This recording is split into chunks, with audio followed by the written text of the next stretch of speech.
Business over drinks. Business over drinks. This is Dave and Tom. This is business over drinks. Hey everybody, welcome to another episode of Business Over Drinks. My name is Teng and I'm calling in from Singapore. Good evening. My name is David. I'm calling in from Brisbane, Queensland, Australia. How you doing? This is a part of a beginner series we're doing on booze, if you haven't noticed. So a few episodes ago, we brought in a beer expert, Adrian Sim. Then we had a wine expert, Amy White. Then we had a whiskey expert from BM Suntory, Matt. And now we've got an award-winning gin expert, Tim, who's representing Gin Loot, which is a fantastic e-commerce gin subscription store. So Tim Laferla is the gin specialist at Gin Loot.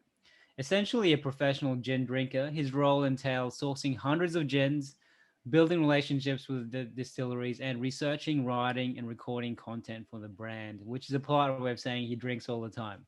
So Tim works with the world's best distilleries to curate fantastic products for Gin Loot subscription service, taking subscribers on a monthly adventure of learning through tasting. Originally from Perth, Tim started his career in hospitality, where his passion for the industry took him to the UK. There he worked with world-renowned chef Simon Rogan, developing an extensive bar and cocktail menu for restaurant bar Mr. Cooper's House and Garden. This was then followed by stints at upmarket Pan-Asian restaurant Bamboo, hopefully I'm pronouncing that right, Fitzrovia, and celebrity chef Jason Atherton's City Social, both of which, under Tim's tutelage, were twice nominated as one of the top 10 bars in the world. On returning to Australia, Tim was employed at Sydney's iconic Merivale-owned Charlie Parkers and then scout at the Dolphin Hotel, where his passion for beautiful booze, and more specifically gin grew, helping him make the leap brand side to work with newly launched innovative gin subscription service, Gin Loot. Tim has received many awards for his innovative approach to mixology, most notably as the Australian winner of the Beam Suntory The Perfect Blend Awards, global finalist for Disaronno's Mixing Star Awards, Imbibe Magazine's Bar Personality of the Year, top 6 UK national finalist for Bols Around the World Awards, and UK national finalist for Diageo Reserve World Class Awards. Oh my gosh, you've taken professional drinking to the next level. So welcome. Welcome to the show, Tim. How you doing, mate? Yeah, I'm good, guys. Thanks for having me here. I told you before we started, Tim, that this was going to be a very awkward intro, and I was right. So that's cool. It's always funny to have like pretty much your whole CV laid out for you in front of you, isn't it? I just read out your life. He loves doing that. I was telling him like we should just shorten it and do a quick intro. He's like, no, we need to read everything. So you've had an impressive career. I didn't know that such a career would even exist. I've got a few questions to you to start with, but before we start, what are we all drinking? Tim, why don't we start with you, man? I've got in front of me, like obviously being based in Australia, I've got one of the kind of more innovative styles of gin down here. We've got, right now, I've got actually 2 gins. I come prepared. Obviously, I'm a gin specialist. So I've got the 40 Spotted Pinot Noir gin. And I've also got the classic 4 Pillars Bloody Shiraz gin. So I thought, you know, it's a unique Australian innovation, these kind of wine gins. So why not bring that onto the show? Nice, man. Could you show us the bottles on the screen? Love to see them. Yeah, so I've got 4 Pillars Bloody Shiraz, which is kind of the most famous one. 4 Pillars is the biggest name in Australian gin distilling at the moment, that's for sure. And then 40 Spotted, which is actually made by another famous Australian distillery.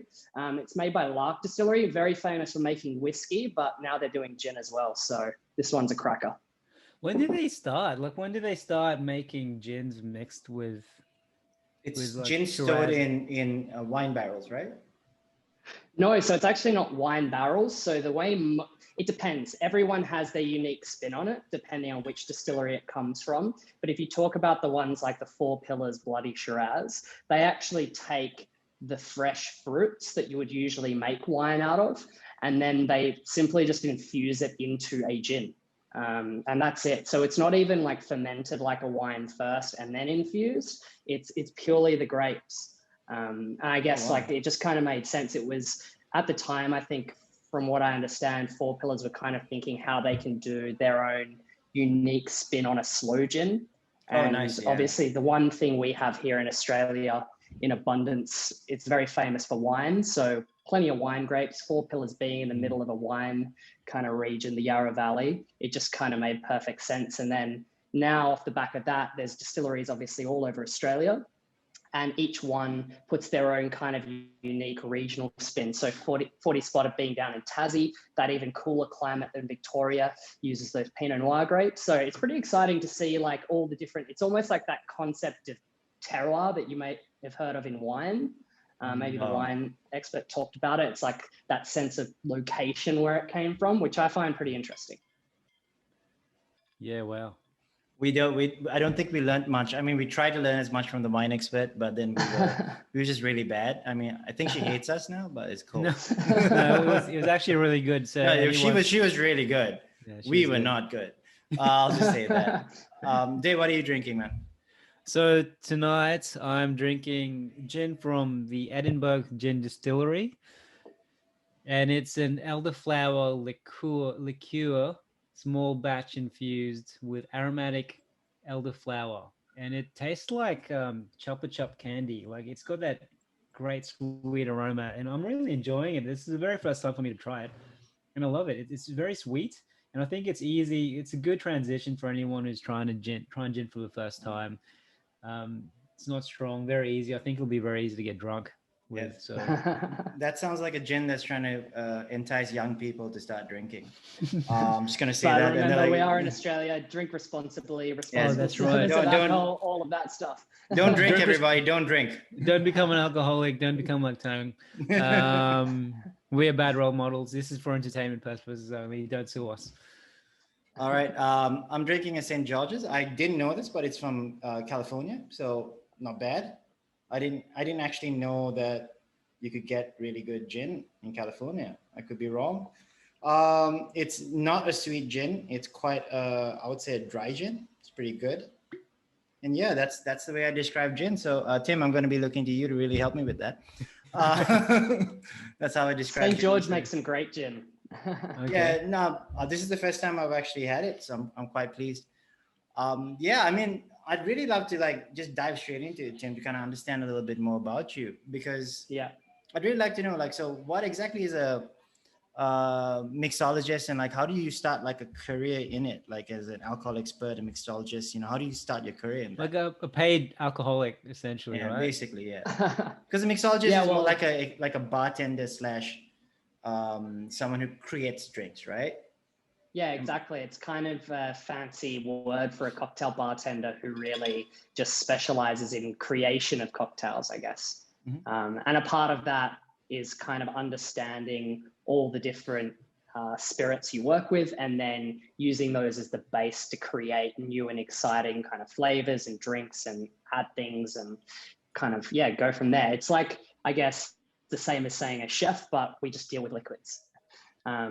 Personally, sometimes the word mixologist, sometimes for me, I have my reservations about using it, just because there was, not so much now, but a few years back, there was a few people that used that word, and they took themselves extremely seriously and forgot about that. Obviously, in the hospitality industry, there's much more to the kind of whole experience than just the drinks creation side. And, you can have the best drink in the world, but if you have shitty service at the same time, you're probably not going to remember that best drink in the world. So I think as long as people remember that it's about everything, it's like your surroundings, the drink, everything, I think, something that kind of defines that extra level of expertise, though, is a really positive thing. So you mentioned in our pre-chat, you go to work at 9 a.m. drinking some gin. What's a day like for you, and how much do you consume on a daily basis? Usually I try to drink all the spirits. I have the new ones I want to sample first thing in the morning, and it's not because I just enjoy physically drinking straight gin at 9 o'clock in the morning first thing. It's more of a practical thing. Your palate and your sense of taste does wear out over the day. So first thing in the morning is when it's super fresh and you have your best sense of taste. So it's really kind of a practical thing. So kind of my role entails that. Then I go on to obviously, the routine stuff that everyone does, like checking emails, whatever. Usually while drinking my gin, having a think about it.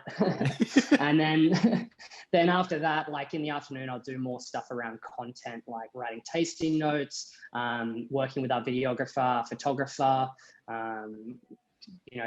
speaking with distilleries, working with all the stuff that we need to do to source the gins. My role's pretty interesting, pretty dynamic. Sometimes going out and visiting distilleries to do some content with them. It's pretty exciting. Have you ever got really, really drunk, like before noon, because you got to try like maybe 10 different gins and then you just kept on having to drink them? Or was this something, do you space yourself out because you're a professional? I'm asking for a friend. I try my best to space it out as a professional. Obviously, in the wine industry, mainly, people kind of spit it out into a spittoon or something. I find with spirits, it's harder to do that because you usually sip such small quantities because obviously there's such a high alcohol content, and then you don't really get the whole kind of experience if you spit it out. So I don't, but I just tend to take like very small sips. I have to say though, a couple of days ago, I just, like I said to you in the pre-chat, I was recovering from a little bit of the flu, and I'd been downing some cough syrup as well, and then having about 7 or 8 different samples while doing the cough syrup kind of put me on the chair for a while. But generally speaking, it's pretty good. Like I'd say maximum in a day, I try to taste less than 10. I think after that, you can't really taste anything anymore. And not because I'm drunk, but more just because your palate just gets tired and you can't detect all those more subtleties. But it's a lot of fun. That sounds like a story someone would say in an AA meeting. Like, had some cough syrup, had 10 different kinds of gin. I couldn't get up. Guys, it was work. I couldn't say no. What?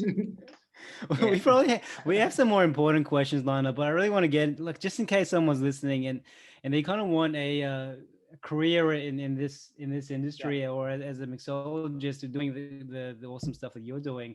Do you have any advice on how to start? How did you start? Yeah, I mean, my job is pretty unique. It's very, very niche. I don't even know how I got here myself in a way. Just got lucky, I guess. But no, I think when I started out, I mean, the basis was always hospitality and starting from the very bottom. I started at 18 working in pubs, and just kind of learned by experience. When I first started out, I tried doing a couple of courses, but the more I did these courses, and there's some great ones out there, I'm not trying to put them down or anything, but the more I just kind of realized that you just learn through the experience anyway.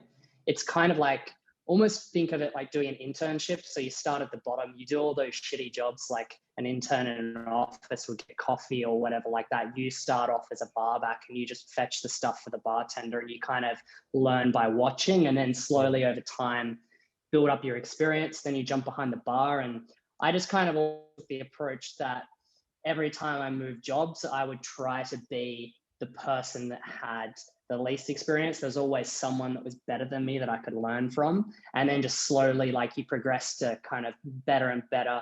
And I guess as you go more up market into either like the fancy cocktail bars or the fine dining, you start to learn more and more about kind of how cocktails work and how to mix drinks, on top of obviously the kind of good service aspect. And then from there, just, after you've got like that foundation of how to make classic cocktails, just start to kind of bring your own little spin on it, change out 1 or 2 ingredients to give it a new flavor, see how that works. It's really like you've got to learn by tasting, and just kind of testing things out is the main way. And then I guess from there, after I kind of started kind of tinkering with my own little creations, started entering all those cocktail competitions, and just make sure every time I enter it, even if I lost, I always, there's not really I didn't really see it as a loss. It was always just, a chance to refine my technique or my approach, or, the different combinations of flavors, and just make sure every time just speak to the judges and other competitors and get feedback and kind of learn from the experience and learn from what the other competitors were doing. And it kind of all just snowballed from there, I guess. And then coming back to Australia after 5-6 years overseas,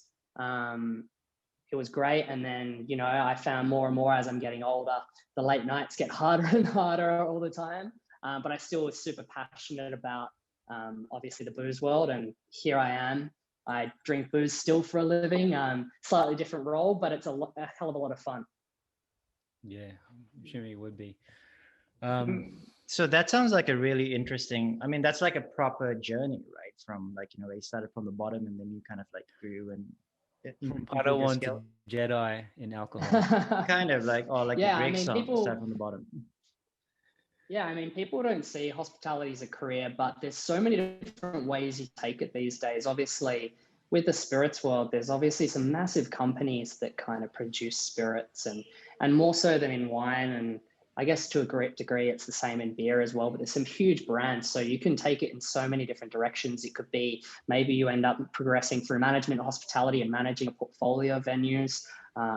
Or whether it's, you know, you go down my pathway and you get into the kind of brand world and start dealing with the spirits and all the fun liquids. There's so many ways you can take it. And a lot of people kind of start out in hospitality just thinking of it as like, oh, it's just what I'm doing while I'm kind of waiting to see what I'm going to do next. But it can actually definitely 100% be a career in its own right. And I've been very lucky, like with all the cocktail competitions and stuff. I've had the chance to travel the world on the expense of all these amazing kind of brands that I still work with now. So it's been pretty exciting. Yeah, awesome. Yeah, I mean, that's kind of the reason I never got into hospitality as well. I think the perception out there is a bit negative when it actually shouldn't be. It's kind of a cool thing to kind of step into. You just got to pay your dues, I guess.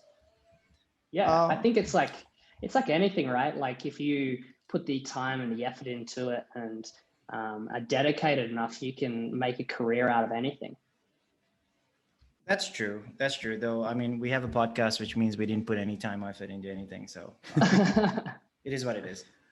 No, I'm joking. We put a lot of time and effort into this. We're committed. Actually, literally for the duration of this podcast, we're very committed. Afterwards, we don't care. Actually, I want to kind of get into something we spoke in the pre.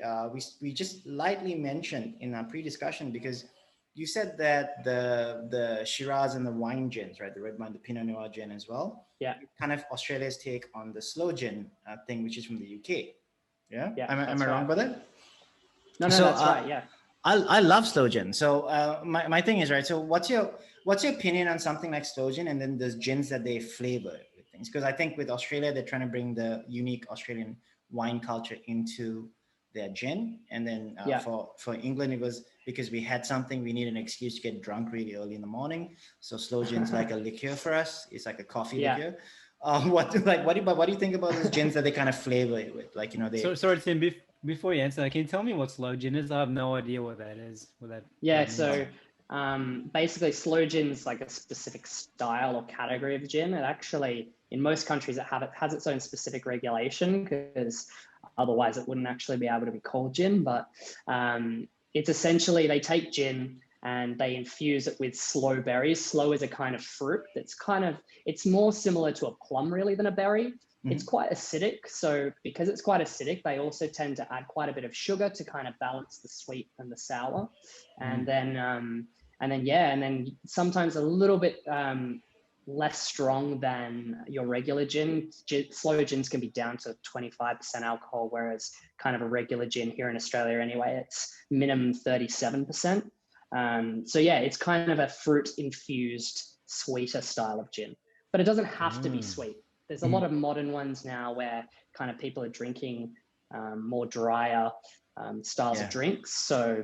So there's some more modern takes, but yeah, generally it's a little sweeter and very fruity. You can see by the color just how much character the fruit gives to the gin. Excellent. It's a deep red. Slow gins usually. Yeah, exactly. Sorry, Tim. I just want to finish off my question before Dave rudely interrupted me. No offense, Dave. You're welcome. So I was just actually asking you. So it's not a little less about slow gin, more about because I think slow gin's a little different. It's a different category by itself. But there are a lot of gins that have flavoring and stuff like that. So it takes Dave's elderflower infused liqueur, but I was thinking more like I know Gordon's has their pink gin, which has strawberry gin as well, and a few others.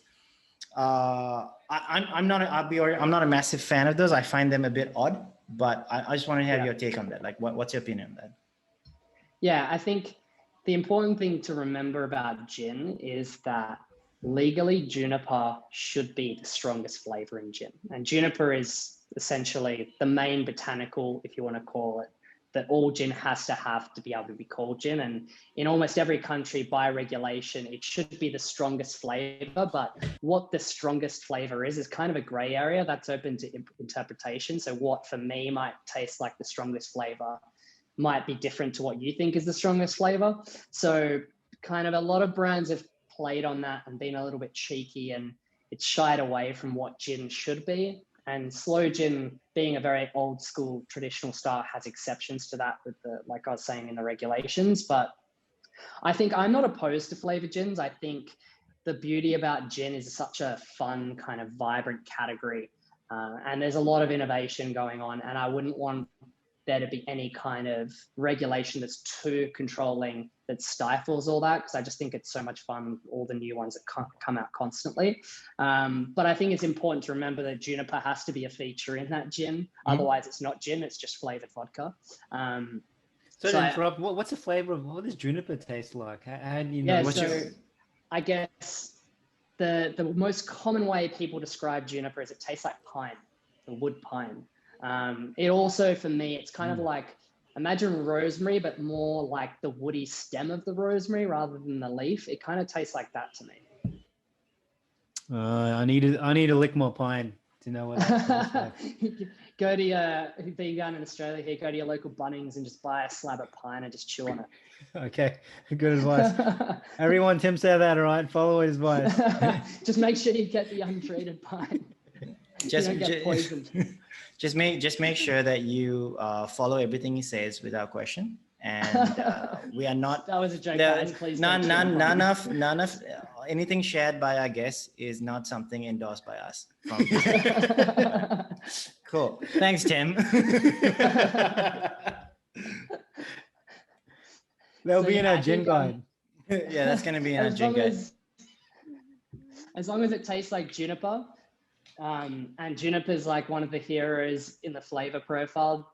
Honestly, do whatever you want. And I'm not such a fan of the sickly sweet slow gins, which I think the kind of these more modern Australian wine style ones have been good at doing. They've rather really added much sugar. They've just kind of used the naturally whatever is in that kind of the grapes that they use. Mm-hmm. So I think as long as it's not like sickly sweet and it's got juniper in there as a feature, I think go crazy. Yeah. The Monkey 47 slow gin is not that sweet. It's actually quite a easy drink for me, at least. Yeah. Yeah, like I said, a lot of them, it's varying. There's no regulation around how much sugar has to be added. So it's pretty liberal. Oh, nice. So let's say you're a complete noob when it comes to gin, but you don't want to sound like a noob.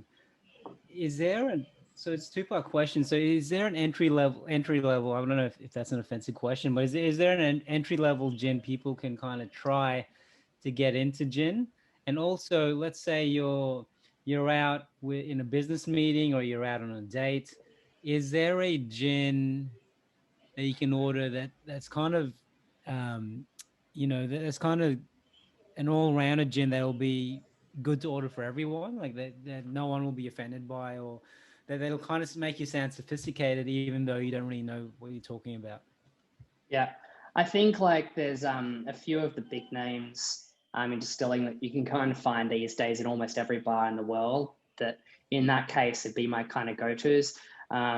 A lot of gin snobs will turn their nose up at Hendrick's, but I think what Hendrick's has done for the gin category as a whole has been absolutely insane. Like that little slice of cucumber, that's pretty much why I think the gin industry is where it's at today. Like the whole idea of pairing different gins with different garnishes. Before Hendrick's, it wasn't really a thing. It was just, you just had Bombay or Beefeater or Tanqueray or. So what do you say? Names with a bit of can I have a Hendrick's gin? Is that what you just asked for? Can I have a Hendrick's? Just go for a Hendrick's gin and tonic, and if they have the cucumber, they'll do it with the cucumber, and then you'll have that gin with the cucumber, and you'll be like, oh damn, that guy knows what he's drinking. Okay. Huh. I never thought of Hendrix as an entry level gin, because when I first got into gin and I knew nothing about it, I used to drink really terrible gin. So as you mentioned, your Bombay, your Gordons, Tanqueray actually wasn't seen as a terrible gin. I found out recently that Tanqueray is a terrible gin in the US Oh, and really? other places. I hear a lot of advertising for I don't- Tanqueray, but I thought it was a premium gin. Honestly, I don't think a lot of those are necessarily terrible gins. They all have their place. I would say they're more kind of like entry level. They're good entry level starting points. I think if you want to go for that, oh, okay, he knows what it's still kind of easy to find and easy to come across, but this guy knows what he's drinking, or this girl knows what she's drinking, then I think Hendrix is like just the go-to, because you can pretty much find it now in every bar. And because of Hendrix, pretty much every bar now has a cucumber behind the bar. So that's true. Hendrix kind of like brought gin into the mainstream with everything. Yeah, I guess it not just brought gin, because gin was already obviously pretty popular, but it was more like it brought that whole idea of craft. I guess what you call it craft gin is up for debate, but it brought that idea of craft gin into the mainstream, which is why like all these distilleries in Australia, even the ones that I've got sitting next to me as big as Four Pillars, I doubt that they would exist if it wasn't for Hendrix. Yeah, wow. I mean, I learned a lot about gin from Tong. I never used to order gin. And then he came to Australia to visit me, and then he always ordered gin and tonic, because he said it doesn't leave you don't have a hangover feeling the next day. So since then, I've always been ordering gin and tonic. But when they ask me what kind of gin they want, I had no idea what to say. So I just say whatever, like whatever's there. But now Hendrix. Well, Hendrix. Yeah, I mean, personally, Hendrix isn't my gin of choice, but I think it's an amazing starting point. And then, like the thing about gin is it's just exploded so much. So like everywhere you go, there's something new to try. Like I'm sure what you guys get where you're based is completely different. And that can just be within Australia. You're based in Brisbane. I'm down in Sydney. There's like 300 plus distilleries in Australia now. It's pretty crazy. Jeez. Yeah, I think Australia has a much more diverse gin culture than Singapore. Singapore has whatever is available in the supermarket and a bar culture for gin. There's no like local gin culture here. I mean, what do we normally order when we're out in Singapore? What do we get? Oh, we don't get we can't even afford gin. Yes. Tim, have you ever been to Singapore before? I've been to Singapore once, actually. Have you had a drink? Have you ever bought a drink in Singapore? Have you bought a drink in Singapore? Yeah, I came with it was Singapore Cocktail Week a couple of years ago. Nice. Chances are I probably went to Singapore Cocktail Week. I might have seen you and just not, no one remembers each other. It was all a blur. Yeah, everything's a blur when I'm there. So drinks in Singapore are ridiculously expensive, like insanely pricey. And I'm trying to think because Dave comes and visits on and off, I'm trying to think like what we order, and I don't think we really order anything. We just get really drunk. We order wine. No, we get drunk beforehand, and then we head out, and then we just have a drink, because it's just that pretty much kills our budget for the day. And then we cry, and then we get Macca's and we go home. Yeah, that sounds basically like our night. So okay, before we scare Tim, let's just jump straight back into the questions. So following up that thing, right? So you were talking about the Hendrix and the cucumber, which is that brings back so many memories, because that's exactly what I would get. How would you pair your craft gins though? Because is it just gin and tonic with nothing in it, or how would you suggest I pair something like? Would you pair what you're drinking, Tim, with anything, or would you just have it straight with a tonic or a soda? Yeah, I mean, I guess. First and foremost, I'm always a big proponent of just drink it how you like it. Like if you have a preference for how you like gin, that's the best way. Yeah. But if you want to go down the path of like kind of pairing and stuff, then I think it's very much obviously dependent on the individual gin. So I kind of have, I guess, 2 golden rules for that, and that's complement or contrast. So if you want to complement it, find kind of a more subtle flavor in the gin, and then kind of use either garnishes or tonics, whichever one you want to do, or a combination of both, and kind of elevate that that botanical or that flavor that you taste in the gin, just to give it like that extra layer of depth and complexity, and it keeps you coming back for more every time. Or you can go down the opposite one, where you contrast. So you see like a big kind of bold flavor in the gin. So maybe you've got there's a really strong citrus note in the gin, and you want to kind of offset that. So maybe you garnish it with something a little bit sweeter, like you could chuck in some fresh mango or something like that to kind of balance it out a little bit more. Or the opposite, maybe it's a sweet gin, like some of these slow gins or the kind of the wine interpretations on it, and you actually want to add more of a citrus element to use that acidity to cut through the sweetness. So yeah, it's very much dependent on the individual gin. I think these two that I've got in front of me, they're pretty well balanced on their own. Maybe if you wanted to add something, I'd probably add a citrus peel, rather like an orange peel or a lemon peel rather than a wedge. Doesn't really need too much acidity. So yeah, I think it really depends on kind of what you're drinking and how you prefer to drink it too. I add a orange peel to Roku gin from Beam Suntory. Because I find it has a bit of a citrus note, and I really like to pull the citrus out there as much as possible. Yeah, definitely. I didn't realize I was doing that, but then thank you. Now I know what I'm saying. You do, yeah. It's got a lot of yuzu in it, the Roku. Yes, yeah. So that's why I kind of like. So I always put an orange peel in it when I can. Sometimes I just don't have oranges. You can have my job. All right, cool. So let's end this podcast right now, Dave. I'll switch places and let's do this. I think Tong will be really good at, to be honest. I want to make fun of him, but I think he's really into like Tong's. If you go to his place, it's just full of gin bottles. Like he's really into his gin. You probably answered some of this question. It's not good gin, by the way. It's just I just drink a lot, so yeah, he has a problem, so maybe he shouldn't get that job. Once again, don't follow Tong's example, guys. But I think you answered some of this already, Tim, but are there any fundamental rules of gin? So for example, with wines, you typically understand that, red wine goes with red meat. Obviously there are exceptions and you can do what you want, but the typical rule is red meat, red wine, white meat, white wine, and so forth. Are there any go-to rules people can kind of stick, or like not stick by, but use as a guiding principle for gin at all? Yeah. I mean, if you're kind of talking about food pairing, then gin it's pretty, well, as a general rule, it's quite a light and delicate spirit. Obviously something like the slow style gins and the wine style gins are a bit of an exception to that, but your kind of classic dry styles of gin, it's a super delicate spirit. So, you'd want to be pairing that with, use the same general rule as with white wine, pair it with a white meat or those more light and delicate flavors, nothing too rich that's going to overwhelm. Something like these red wine gins, because they've got that red wine and a little bit of tannin in there, they could be great actually, if they're not too sweet, that is, to pair it with kind of a richer kind of style of stuff. Or if it's got a bit of sweetness, maybe you save that one for a dessert. There's also the barrel-aged gins, which kind of great as a digestive too. It's so, because gin's just so diverse, and there's so many different styles that are wildly different and different flavors. The general rules are a little bit tougher, but if it's a dry light gin, stick with the kind of like the white meats or the kind of veg, and then if it's a richer, heavier gin, treat that as like almost a red or a dessert kind of style. I'm falling in love with gin. I used to be a very heavy wine drinker, but with gin, it's just it feels more it isn't, but it feels sophisticated, and it is sophisticated, but it doesn't.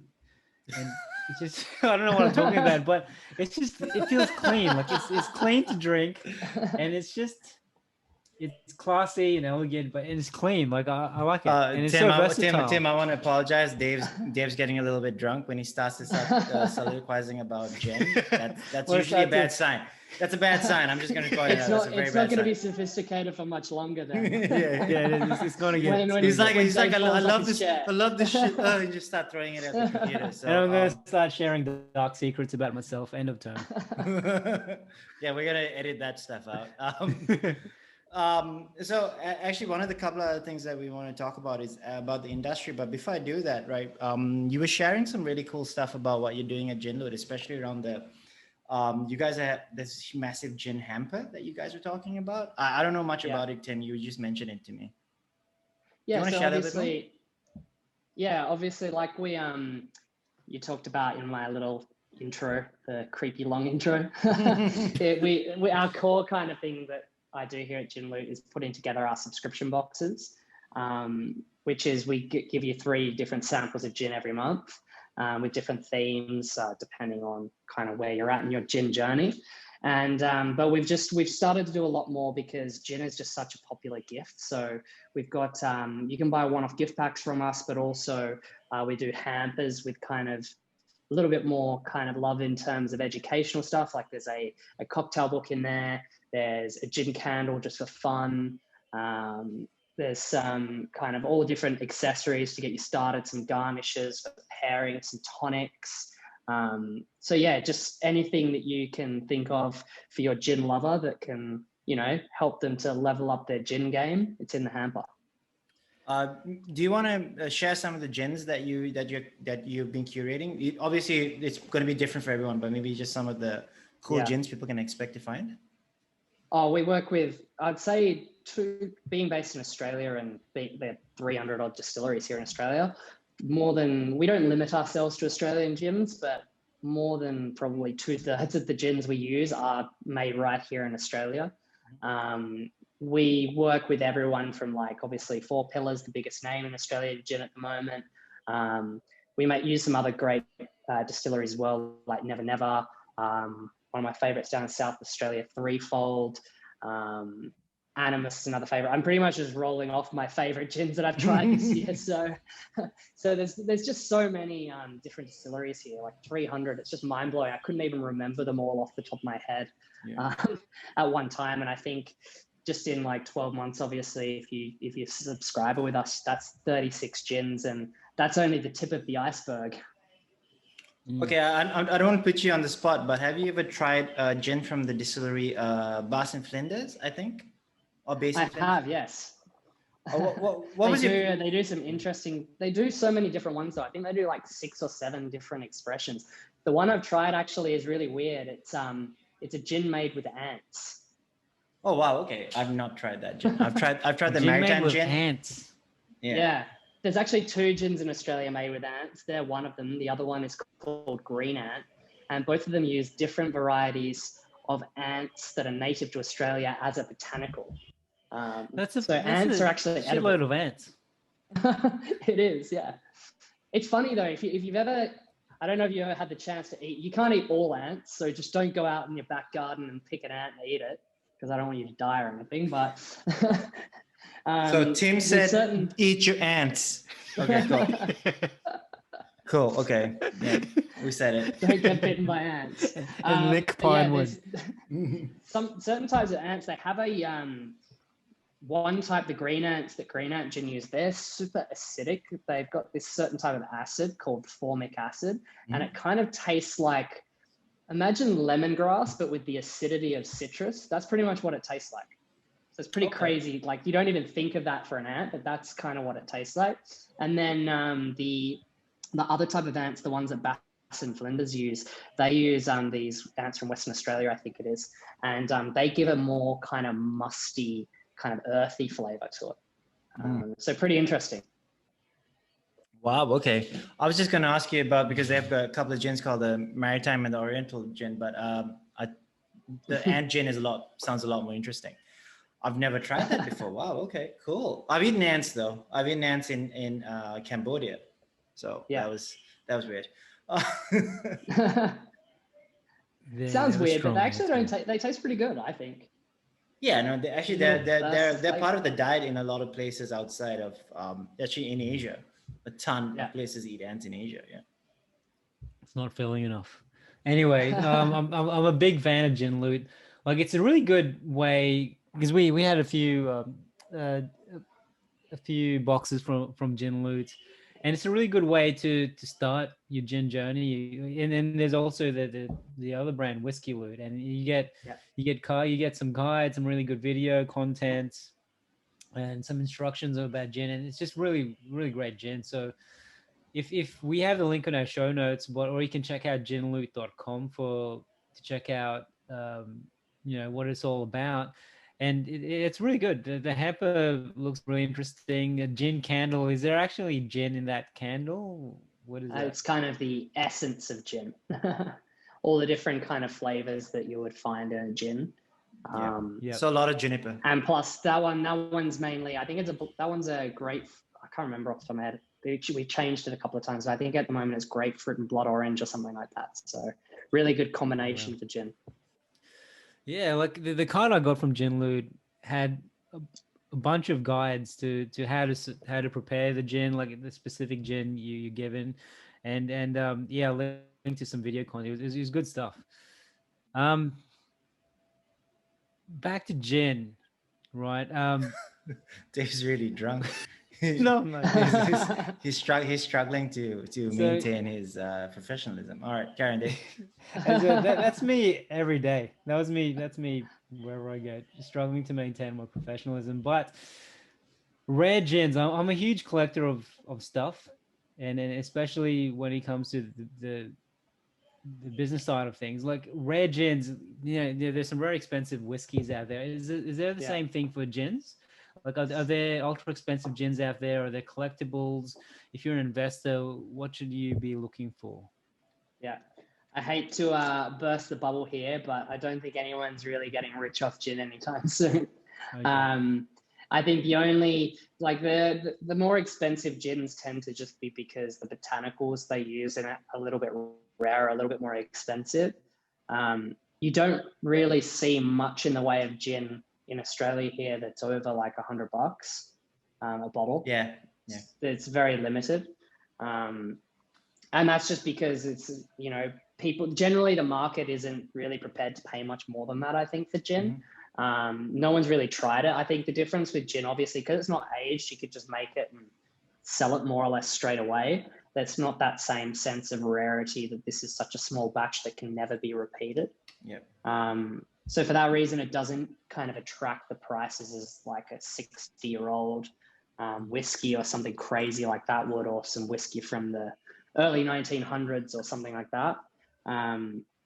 I mean, there's barrel-aged gin, but most of it, the good barrel-aged gin tends to be pretty young. It's just like 3 months because you don't want to, if you age gin for too long, it just tastes like whiskey because you just taste all the wood and you lose the character of the gin. So unfortunately, no one's getting rich off gin, but it's all getting drunk. So mainly by me, I think, but... Is the most expensive gin in the world still, because it used to be Monkey 47 for the longest time. Then I think with all the new craft gins coming out, something must have overtaken that. Oh yeah, I'm sure. Like, actually, we were speaking of ant gins before. There was another ant gin, not from Australia, but from the UK, and that was made, I think, by a distillery called Cambridge Distillery in partnership with Noma, the famous restaurant in Copenhagen. And that gin, I think, goes for around £200 a bottle. That's probably the most expensive gin I've heard of.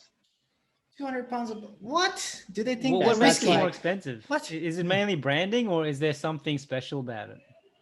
I mean, I guess they say it's because of the price of the ants and how many ants they put into it and the process it undergoes. Ants are hard to catch. So that's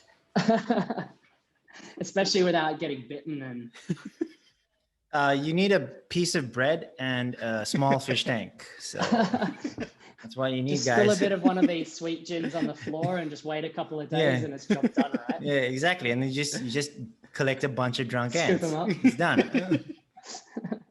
No, that's interesting though, because like gin, I think a lot of the price of gin also has to do with its perception, right? Because gin was always seen as the easier alcohol to distill, to create, that was cheap and you could do it plentifully. So during the prohibition in the US, gin became really popular. All the gin bars and all the speakeasies became really popular because they were hiding the whiskey, because it was all about whiskey. And then that just kind of disappeared because they took it away. So gin became popular. And I was like, okay, I mean, I really like whiskey. I drank a lot of whiskey. Then I've been drinking a lot of gin. The perception still kind of like, there's still a few people I know, like youngish people who are like, oh, who drinks gin? Isn't that like an old man's drink? I'm like, Yeah. no, are you like 2 years old? It's not. Like, it's changed. Oh yeah, definitely. I think back in those prohibition days, gin was just easy because, you know, everyone was making spirits underground with really crude methods. So it didn't taste very nice. So what better way to try and make it taste nice than add to some juniper and other herbs into it and kind of mask all those bad flavors. Obviously, we've moved on a lot from then, and gin's quite a refined process to make and very, very well made.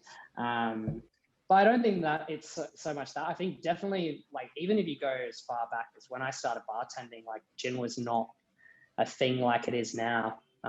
It kind of, I guess, gin got helped by the craft cocktail revolution at the same time as everything else. Gin's always been kind of the pillar of cocktail making.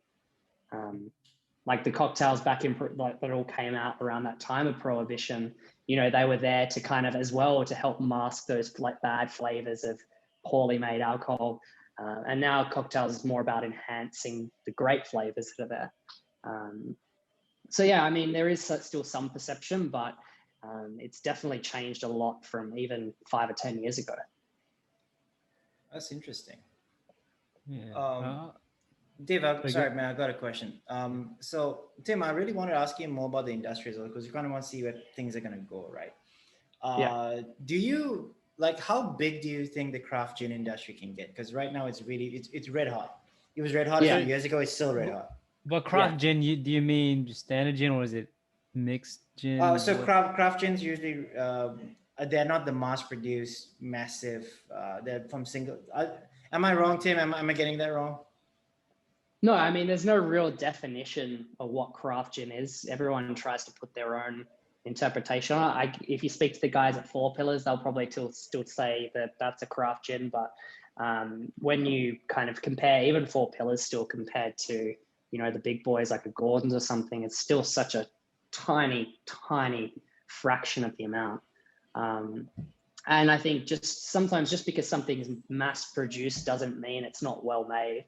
There's some great gins, like, you know, Tanqueray 10 is a fantastic, well-made gin that's made on a big scale. Four Pillars, biggest name in Australian distilling, is great. They make absolutely fantastic gin. So, yeah, I think it's more, for me, craft gin is not just about size. It's about that kind of attention to detail and basically just a love for the product that you're making and not compromising on the quality of the product. So how big do you see it growing though? Like, do you see that being a cap? Do you think we're nowhere near the end of its growth? Or because, I mean, like, because craft beer is big, whiskey is going through a revolution now with Japan, Taiwanese whiskey is coming in, kind of taking over the Scottish side of things. Do you see craft gin kind of like becoming this monster of its own and just like growing crazy? Yeah. Oh, I think it's probably been, everyone's been saying it for like 3 or 4 years now that it's done. It's fading, but then every year it's just still keeps booming. And I think the thing is, like, even still now, craft gin is still like I said, it's still such a small percentage compared to those kind of mass produced monsters that are just everywhere. And the gin industry as a whole necessarily isn't growing. It's not booming. Like, the craft gin is just taking more and more of a market share, and people are just becoming more and more excited by those smaller, more independent producers. And just the whole, it's not just gin either, it's the whole alcohol industry in general. People are generally drinking less, but they're drinking much better. So, you know, it's becoming less and less about the mass produced stuff and more about those kind of smaller artisanal, if you want to call them, producers. And they're just taking more of a market share. So that it looks like the market's growing, but we're drinking the same quantity. Everyone's just drinking the better stuff. Yeah, it's good. And that, I can't see it slowing down anytime soon. I'm mindful of your time, Tim. So just thought I'd ask, what are your personal favorite gins? Yeah, I think like trying to ask me what my favorite gin is like me trying to say who my favorite child would be. I don't have kids, but I imagine that's the same question. But the boy, it's always the boy. Oh, I'm joking. I don't have kids either. I can say that. I'll give you my top 5 for this year. I really like Never Never, they do some great stuff. Their triple juniper is absolutely cracking. It's for all the juniper heads out there. It's just juniper in HD. I love another one from South Australia. South Australia, massive, great gin coming out from South Australia. Threefold aromatic gin from South Australia is fantastic. I love Animus Macedon Dry from down in Victoria. Esther Strong Gin is one, a Navy strength one, created here in Sydney, but still down in Melbourne, which is amazing. And then 40 Spotted do this one called Tassie Bush Honey, which they actually distill the honey. So it's not sweet, but it carries all the kind of those honeycomb-like aromas without the sweetness, which is really interesting to try, which is a bit of a step away, less kind of juniper forward. But, I like to kind of dabble in all those experimental stuff as well. I'm not strictly, you must drink the really heavy juniper gins. So I like to have a little bit of everything. Okay. I've never tried a single one of these gins, and I'm very angry about that because I think over in Singapore you could probably find, if you looked for it, the Never Never one. Really? Okay. Yeah. I'm gonna look. I'm maybe generally in gonna some look at it. bars. In some bars. So they just instituted a lockdown in Singapore that closed all the restaurants and the bars. Oh, because, really? A lockdown? Yeah, Damn. because the COVID-19, there's a new strain that decided to come and rear its ugly head again. So yay! Yeah, so we can't. I mean, they refuse to call it a lockdown because Singapore is. First of all, I love Singapore and I will never want to leave, so don't kick me out. Singapore, they don't call it a lockdown; they just call it enhanced security measures or something like that. So, but you can't really do anything because you can't dine in, you can't do. But you can leave the house; you just can't do anything. So no one's really leaving the house at all. That's fun. Yeah, no, I'm definitely gonna try it. I'm gonna try and buy it online because I've been buying a lot of my booze online now, and there's a lot of places that are selling it out there. Actually, I've got a final question, Tim, because I'm like Dave said, we're really worried about your time. But no, that's fine. I got time. We're all good. So we're gonna go on for another 3 more hours, Dave. Eat okay? Eat dinner. No, so quick question though, like, do you see the Australian gins being able to kind of like take their gin international? Because like Four Pillars did, right? But yeah. Four Pillars has been kind of an anomaly in that sense because they came in. Everybody, it was so interesting when they brought the Bloody Shiraz, which was very different. People were loving it. I love their Navy strength gin as well. It turns a gin a bit milky color because it's so strong. Love it. Do you see Australian gins being able to take over the same way that Scottish whiskies kind of took over the rest of the world, or French wine, in that sense, or Californian wine? If you look at Penfolds. Yeah, I mean, becoming the size of something like single malt Scotch whiskey, that's a tall ask. But I definitely think there's 100% there's room for more Australian gin in the global scene. That's for sure. Just all the unique botanicals we have here in Australia. Mm-hmm. They lend themselves perfectly to gin, and I think if you put Australian gin side by side with some of the world's best, it certainly stands up, and in some cases, if not better, if I'm not biased. So yeah, 100%. I believe that Australian gin is only just getting started, and you're going to see more and more everywhere in the world very, very soon. And I've already started to see a few of the great brands here in Australia start to spread their wings. So I'm sure it's going to make it over to you in Singapore very, very soon. Yeah, well, Four Pillars is already there. So yeah, Four Pillars is just about everywhere now. They've done such a good job. And I think the success of Four Pillars is only going to kind of help all the other guys to replicate and do the same and kind of share the Australian gin love everywhere.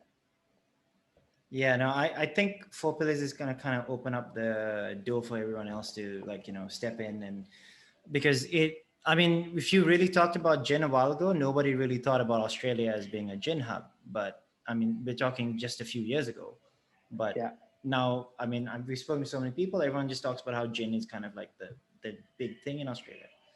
Yeah. And so I'm really keen to go and try it, man. Dave, sort something out with the pandemic. Let me just come down. I need well, what's gin made out of? Is it because of the climate of Australia? Why is it? Yeah, I guess there's a few things. Like the juniper itself generally isn't grown here in Australia because so juniper is quite difficult to grow. You can't just grow it and that's it. It's one of those ones that needs to be cross-pollinated and takes 3 or so years to come to maturity. It grows naturally in a lot of places in the world. There's a little bit of wild stuff down in Tassie, but not much outside of that, and definitely not enough to support how much gin that Australia is producing. But I think, juniper is what makes gin, but it's not what makes Australian gin unique. And it's all those other kind of botanicals that give Australian gin its unique edge. Australia has, I think the ones that people that are kind of shining the most are all the different types of myrtles, which essentially myrtle is almost like a variety of eucalyptus. And there's all these different varieties that you've probably never even heard of or never even smelt, and they have all these crazily different aromas. You'll hear them either called myrtle or gum. Some of them, there's like lemon myrtle you see in just about every gin, which gives kind of like a citrusy edge, but it's not obviously a citrus, it's the leaf. There's one of my favorites is strawberry gum, which literally tastes like candy. It's amazing. Then there's cinnamon myrtle. I even heard someone say there's a bubblegum myrtle once. I've never tried it, but it's pretty crazy. I think like those kind of things, which those more herbaceous and kind of spice driven botanicals that are native to Australia here that you can't get anywhere else in the world, they're one of the things that sets Australian gin apart. And also I don't think the whole answer is just native stuff to Australia, but also stuff like these ones that I brought on the show today, that whole notion of putting Australian wine and gin together. I think that's where Australian gin's going. I see Australian gin eventually one day having that same kind of reputation as Australian wine. Oh, wow. Okay. Yeah. Wow. That's interesting. That's fascinating. I mean, it's kind of the growth of the local gin industry. Yeah, for sure. And I think as like now that's kind of it's so crazy here obviously in Australia, but I think now that it's starting to spread across the world, and people try it more and more, and they'll try it side by side with all the other gins that are kind of the benchmarks all across the world, and they'll see it stands up to that and has its own unique kind of flavors that it can bring. And I think from there it'll just continue to explode. Oh, that's really cool, man. I've always been impressed with Australian gins anyway. I'm a big fan.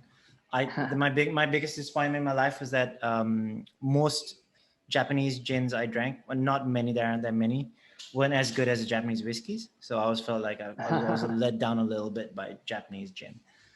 With that in mind, Tim, before we let you go, is there anything else that you want to share? Anything else that that you kind of want to plug? Anything else that you want to say?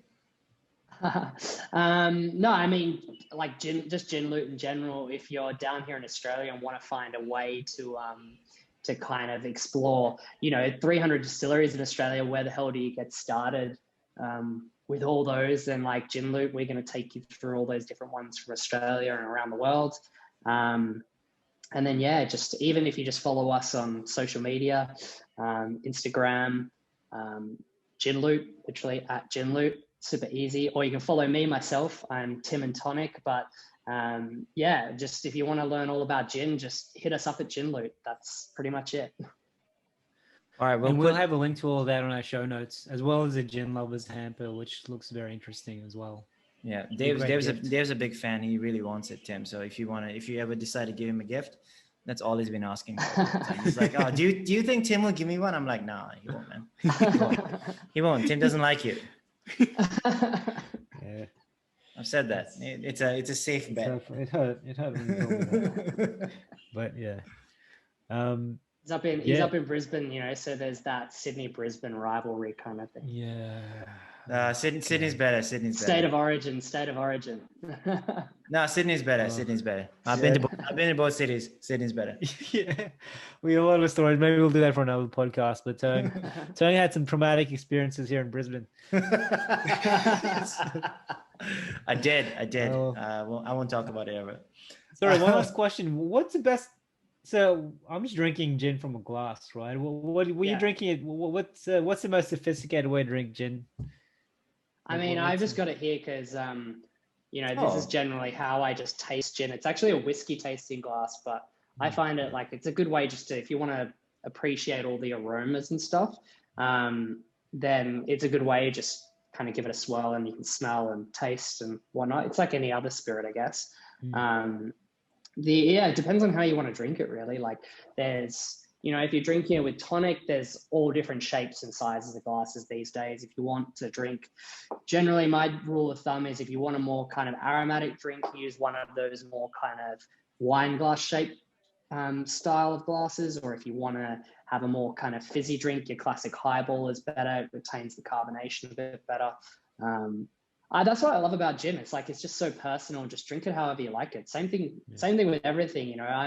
I'm not one of these kind of people that's snobby about it and says, you get it with whiskey drinkers, like, oh, you must drink whiskey with no ice and no mixer and just drink it straight. That's how it's meant to be. You can't mix it. It's too good for that. I think that's a whole bunch of, are we allowed to swear on the show? I think it's a whole bunch of bullshit. Well, no, you can't swear, but all right, Tim, we'll make an exception. I'm going to call the cops. You can just bleep that out. But yeah, I think, just at the end of the day, drink it how it makes you happy. And then, if you want to appreciate the flavors more and more, like even if you drink, whiskey with Coke or gin with tonic, just slowly over time, just make sure, just like maybe reduce the amount of mixer you put in, and then you taste whatever the spirit is a little bit more. And then from there, just progress onwards or drink it in cocktails. And then slowly you make your way towards a martini if it's gin, which is literally just straight gin cold, more or less. So drink it how you like it. And if you want to appreciate more and more, just slowly progress over time. And that's it. I don't think there's no real rules. It's just like, people, the reason for drinking is not just for education, it's for your own enjoyment. So above all, just have fun. Or you can drink it straight from the bottle while sitting at a bus stop. Yeah. Don't do that. I mean, sometimes I do that at 9:00 in the morning at my desk. I'm too lazy to get up and get a glass, but. All right, so that truth comes out. I think so. Tim, this was an intervention. This wasn't a podcast. This was an intervention. If I'm feeling classy that day, I might pour it into cap and just like have a shot from the cap. Oh wow! Oh, this sounds like uni days, man. Like, I want a shot of tequila. I'm like, no. It was like, next is I lick it from the table. Like when it spills, I just. Well, I'm just lying on the floor in case people drop drinks. I'm like, no, don't waste. No, that's horrible. That's horrible. Thanks for leaving us on a horrible note. Drink responsibly, guys. Drink responsibly. No, drink responsibly, but great, Tim. And for anyone, we mentioned a lot of stuff in this podcast. Just go to our show notes page at businessover.drinks.com. We'll have links to all of that and references to it as well. Yeah. And if anybody wants to find us on social, just look for us on Facebook, LinkedIn, YouTube, and all the podcasting, Instagram as well, and all the on our podcast channels, Business Over Drinks. We're the only ones named that, so we're pretty unique. Peace. So thanks everyone. We love you very much. We hope you enjoy this podcast with Tim. So thank you. Thanks, Tim. Thanks for coming on our show.